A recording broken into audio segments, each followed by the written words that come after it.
안녕하세요, 정우입니다. 오늘은 테슬라 레버리지 ETP, 주로 삼슬라죠.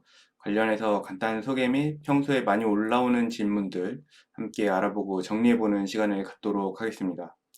이것만 봐도 삼슬라 레버리지 상품 대충 어디 가서 아는 척할 수 있게 저도 잘 모르기 때문에 많이 아시는 분들께서는 보시고 틀린 점 지적해 주시면 감사히 반영하도록 하겠습니다.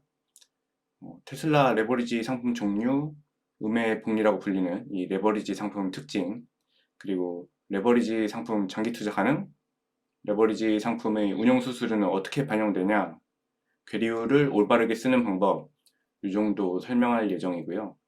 그리고 타임라인 만들어서 궁금한 부분으로 바로 넘어갈 수 있게 해놨으니까 편하게 궁금하신 부분만 보셔도 되고요. 아니면 제가 무슨 헛소리 하는지 궁금하신 분들은 쭉 보셔도 될 것 같습니다. 우선 삼슬라를 간단하게 설명하면 이 테슬라 수익률의 3배를 추정하도록 만들어진 상품입니다. 영국장에서 매매할 수 있고요. 테슬라가 1% 오르면 삼슬라가 3% 오른다는 의미죠. 저는 이 레버리지 셰어스에서 운영하고 있는 상품 TSL3를 매매하고 있고, 이 그레니 셰어스에서 운영하는 상품도 있는데 수수료가 더 비싸고 거래량이 적기 때문에 저는 TSL3로 매매하고 있습니다. 영국장에서는 이제 테슬라 3배 추정하는 삼슬라 외에도 1배, 2배 추정하는 상품도 있고요. 이 마이너스로 추정하는 숏 레버리지 상품도 있습니다. 이 1배 상품 같은 경우는 낮은 가격으로 이제 테슬라를 매매할 수 있다는 점 때문에 운용이 되는 것 같아요. 그리고 영국장 말고도 프랑스나 독일장에서도 이제 매매를 할 수 있는데 거래량이 영국장이 많고 달러로 매매할 수 있기 때문에 영국장을 주로 많은 분들이 이용하고 있습니다. 여기 있는 상품들은 다 달러로 매매를 할 수 있는 상품들이고요. 이 거래량이 많은 게 나중에 설명드리겠지만 중요한 부분 중 하나입니다. 근데 나는 영국장 가입하기 귀찮다. 미국장하고 거래 시간도 다르고 하니까 하시는 분들은 이제 미국장에도 테슬라 레버리지 상품이 있습니다. 근데 3배까지는 아니고 1.5배, 1.25배 상품이 있고요. 인버스 상품도 있습니다. 네, 이제 미국장 레버리지 상품의 장점은 이제 거래 시간이 똑같기 때문에 가격 계산을 별도로 안 해도 되는 장점이 있고, 그리고 이제 미국장에서 매매를 할 때 팔고 이제 바로 거래가 가능하죠. 삼슬라 같은 경우는 영국장이라서 매도하고 3영업일 이후에 이제 미국장 매매를 할 수 있거든요. 근데 이제 삼슬라가 테슬라 3배 추정이기 때문에 테슬라가 이제 100달러에서 3배가 올라서 300달러가 되면 삼슬라는 이제 9배가 올라야 되는데 실제로는 그렇지가 않습니다. 간단하게 말씀드리면 하루에 오르는 건 3배가 맞지만 장기적으로는 3배랑 다르다입니다. 그래서 테슬라가 100달러에서 300달러가 돼도 어떻게 오르냐에 따라서 삼슬라 가격이 달라지기도 하고, 같은 테슬라 300달러라도 시점에 따라서 삼슬라 가격이 다를 수 있습니다. 이걸 보시면 22년 10월 20일하고 23년 2월 17일 둘 다 테슬라는 가격이 207달러, 208달러로 비슷한데 삼슬라는 0.77달러랑 0.29달러로 엄청나게 차이가 많이 나죠. 2.5배 정도 차이가 나네요. 이게 같은 가격이 떨어졌다 올라도 뭐 10월, 11월, 12월 3달 동안 100달러가 떨어졌다가 1월 한 달 만에 이제 100달러가 회복하는 이런 경우에 테슬라는 원금이 되지만 삼슬라는 박살이 난다. 이게 이제 복리 효과 때문인데요. 이제 복리 효과라고 하면 보통 긍정적인 이미지인데 주식에서는 무조건 긍정적이지만은 않습니다. 이게 원금에만 이자 주는 걸 이제 단리라고 하고 원금 플러스 이자에 또 이자를 주는 거를 복리라고 하죠. 근데 이제 주식에서는 이 이자가 마이너스일 수도 있다. 그러니까 긍정적인 복리 효과가 아니라 부정적으로 복리 효과가 발생할 수도 있는 거죠. 이제 일반적으로 음의 복리 효과라고 많이 쓰고 있는데, 근데 이런 레버리지 상품은 본주보다 그런 복리 효과가 훨씬 더 크다. 그 말은 이제 훨씬 더 위험한 상황에 처할 수 있다는 뜻이죠. 예를 들면 조금 더 이해가 쉽습니다. 테슬라가 이제 마이너스 10% 떨어졌다가 10% 오르는 경우에 이제 테슬라 수익률은 마이너스 1%지만 삼슬라는 수익률이 마이너스 9%가 되죠. 3배라서 이제 마이너스 3%가 아니라 훨씬 더 영향을 많이 받습니다. 이게 한 번만 해도 이렇게 차이가 많이 나는데 몇 번 반복된다고 하면 지옥이겠죠. 그래서 이제 변동성이 큰 장이나 횡보장에서는 이런 레버리지 상품이 상당히 불리합니다. 그렇지만 이제 상승장에서는 레버리지 상품이 효과가 극대화가 됩니다. 이 10%씩 3번 오르는 경우에 테슬라는 수익률이 33%지만 삼슬라 경우에는 이제 33%의 3배인 99%보다 훨씬 더 높은 120%의 수익률을 거둘 수 있습니다. 근데 아무리 우상향하는 주식이라고 해도 이렇게 빨간색처럼 쭉 오르는 경우는 거의 없고 파란색처럼 이렇게 왔다 갔다 오르락내리락 하면서 오르는 경우가 많죠. 이런 경우에는 이제 중간중간 음해복리라고 불리는 것을 한 대씩 맞기 때문에 수익률이 3배보다는 떨어질 확률이 높습니다. 그리고 이제 쭉 오르는 경우는 잘 없고 사실 횡보장인 경우가 더 많죠. 이런 측면 때문에 이제 삼슬라 같은 레버리지 상품은 이제 장기 투자에 적합하지 않다는 얘기가 많이 있습니다. 그래서 상승장에서만 단기로 매수하는 것을 많이 추천하시죠. 그래서 이제 삼슬라 투자하시는 분들은 주로 단기로 수익 내서 빠지고 이런 식으로 투자를 많이 하시는데 실제로 레버리지 상품은 그럼 장기 투자에 적합하지 않냐? 이거에 대해서 한번 알아보는 시간을 갖도록 하겠습니다. 저처럼 저 엄청난 이런 시점에 들어간 사람도 레버리지 상품 장기 투자해도 되는 건지 이 백테스트를 할 수 있는 좋은 사이트가 있는데요. 이 포트폴리오 비주얼라이저라는 사이트입니다. 이 과거에 어떻게 투자했다면 지금 결과가 어떻게 됐을지 확인해 볼 수 있는 사이트인데요. 이제 삼슬라는 지원을 안 해줘서 이 나스닥 추종하는 QQQ랑 3배로 추정하는 TQQQ로 한번 비교를 해보겠습니다.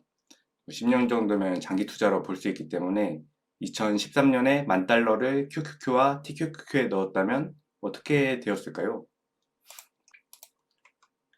2013년 1월에 $10,000를 투자했을 때 21년 12월 31일 기준으로 QQQ는 $66,000가 되고 TQQQ는 $77만 됩니다. 이 TQQQ에 $10,000 넣고 8년 기다렸으면 7,600% 수익률입니다. 근데 이제 23년 1월 기준으로는 QQQ가 $49,000, TQQQ는 $21만 수익률은 5배 정도 차이 나네요. 근데 이거는 이제 최근에 많이 떨어지긴 했지만 나스닥이 그동안 진짜 꾸준히 우상향했기 때문에 나온 결과라고 볼 수 있겠죠. 이것만 보면 레버리지 장기 투자 가능하다 이렇게 볼 수도 있겠네요. 근데 이제 사실 13년부터 엄청 많이 오르기도 했고 꾸준히 우상향을 하기도 했고 10년 동안 레버리지 상품 들고 있을 만한 사람 잘 없고 그죠? 레버리지 상품은 1년도 길죠 사실. 그럼 이제 22년 1월에 $10,000를 투자했다면 어떻게 되었을까요? 23년 1월 기준으로 QQQ는 $7,400가 되고 TQQQ는 $2,700가 되었습니다. 확실히 하락장에서는 레버리지 상품이 위험한 게 보이네요. 코로나 때로 한번 가보겠습니다. 20년 1월에 $10,000를 투자했을 때 4월에 QQQ는 $9,000, TQQQ는 $5,500입니다.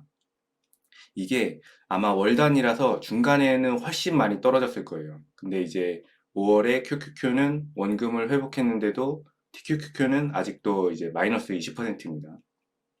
하락 이후에 회복하는 데는 확실히 레버리지 상품이 시간이 더 걸리는 걸 알 수 있죠. 이제 주식 장세를 상승장, 횡보장, 하락장 3가지 케이스로 본다면 이제 레버리지 상품은 횡보장, 하락장 2가지 케이스에서 엄청 불리하거든요. 이렇게 보면 뭐 레버리지 상품 투자하는 이유가 없어 보이기도 하는데 이제 주가가 우상향한다고 보면 주가가 상승하는 기간이 횡보나 하락하는 것보다 더 길기 때문에 뭐 어떤 경로로 상승하느냐에 따라서 조금 수익률이 달라질 수 있겠지만 레버리지 상품에 투자해도 이득을 볼 수 있는 거겠죠. 그리고 레버리지 상품의 수익률에 영향을 미칠 수 있는 운용 수수료에 대해서 한번 알아보겠습니다. 뭐 운용 수수료가 얼마고 증권사 수수료가 얼마고 이런 것은 제가 예전에 업로드한 영상을 참고하시면 될 것 같고요. 이 많이들 궁금해하실 수 있는 부분이 도대체 운용수수료는 어떻게 적용이 되냐 이거거든요. 뭐 증권사 수수료는 매도할 때 떼잖아요. 근데 이제 운용수수료의 경우에는 이미 주가에 반영이 되어 있다고 하는데 쉽게 머리로 이해가 되지 않는다. 한번 이 예를 들어보겠습니다. 뭐 운용 수수료가 매일 1%인 경우라고 하고, 현실에는 물론 이런 양아치 같은 수수료는 없겠지만 테슬라가 이제 3% 올랐다고 가정하면 삼슬라가 이제 100달러에서 109달러가 돼야겠죠. 3배인 9%가 오르니까. 근데 이제 109달러에서 1%인 운용 수수료를 제외해서 삼슬라가 약 108달러가 됩니다. 그래서 이제 수익률이 8%가 되는 거죠. 근데 이제 뭐 실제로 수수료, 삼슬라 수수료는 하루에 0.0 몇 퍼센트라서 이렇게까지 크게 영향은 없습니다. 그리고 마지막으로 이제 계리율에 대해서 설명을 하는 시간을 갖도록 하겠습니다. 이거는 진짜 정말 많이 다른 의미로, 여러 가지 의미로 쓰고 있는 것 같더라고요. 이제 괴리율이라는 게 실제 삼슬라 가치랑 거래되는 가격이랑 얼마나 차이 나냐, 이 의미거든요. 그러니까 뭐 테슬라가 1% 오르면 삼슬라는 3%가 올라야 되는데, 삼슬라를 사는 사람이 너무 많아서 3% 오른 것보다 더 비싸게 산다. 이제 이런 경우에 이제 계리율이 발생하는 건데, 계리율은 보통 거래량이 적은 경우에 주로 발생을 하거든요. 이제 그런 경우에 이제 유동성 공급자라고 주로 증권사에서 이제 계리율이 커지지 않게 효과를 제시해 주는데, 거래량이 뭐 50만 주, 10만 주 이상이면은 계리율이 최소화된다고 알고 있는데, 삼슬라 그 TSL3 영국장은 하루 거래량이 1000만 단위입니다. 그래서 제가 처음에 영국 말고 다른 나라에도 TSL3가 있는데 영국에서 사라고 말씀드린 게, 거래량이 많아서 계리율이 이제 최소화된다. 사실상 이제 제 가치에 살 확률이 높다. 이제 레버리지 상품을 잘 사는 방법은 이제 괴리율이 최소화되는 시점에 사는 거라고 하더라고요. 그게 이제 영국장하고 미국장하고 동시에 열린 시간, 뭐 현재 기준으로는 한국 시간 오후 11시 30분부터 오전 1시 반까지죠. 이때 매매를 하시는 게 제일 좋습니다. 근데 이제 어떻게 주로 계리율을 잘못 쓰고 있는지 보면, 뭐 특정 기간 일주일에 테슬라 10% 상승했는데 삼슬라는 그동안 20% 상승했다. 30% 상승해야 되는데 계리율이 10% 발생했다. 이렇게 표현하시는 분도 계신데, 이거는 이제 계리율이 아니라 이제 경로에 따라 수익률이 달라지는 레버리지 상품의 특성인 거죠. 그리고 뭐 오늘 이제 테슬라 3% 올랐는데 삼슬라 1% 상승, 이런 경우도 실제로 많거든요. 그게 영국장 마감하고 1시 30분 이후에 이제 테슬라가 하락한 경우에 이렇게 되는데, 이제 다음날 삼슬라 가격에 하락분이 반영이 되기 때문에 이렇게 되는 거죠. 이것도 계류라고는 상관이 없습니다.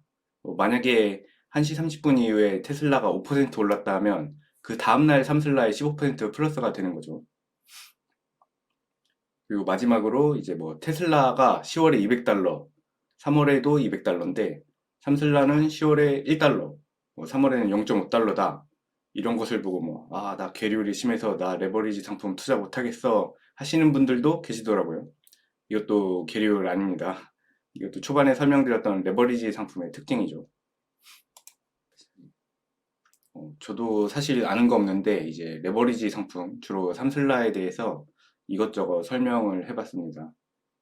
처음 투자하시는 분들하고 같은 눈높이라서 오히려 이해가 쉬울지도. 봐주셔서 감사드리고 꼭 저처럼 투자 실패하지 마시고 성투하시기를 바라겠습니다. 감사합니다. 구독, 좋아요, 감사합니다.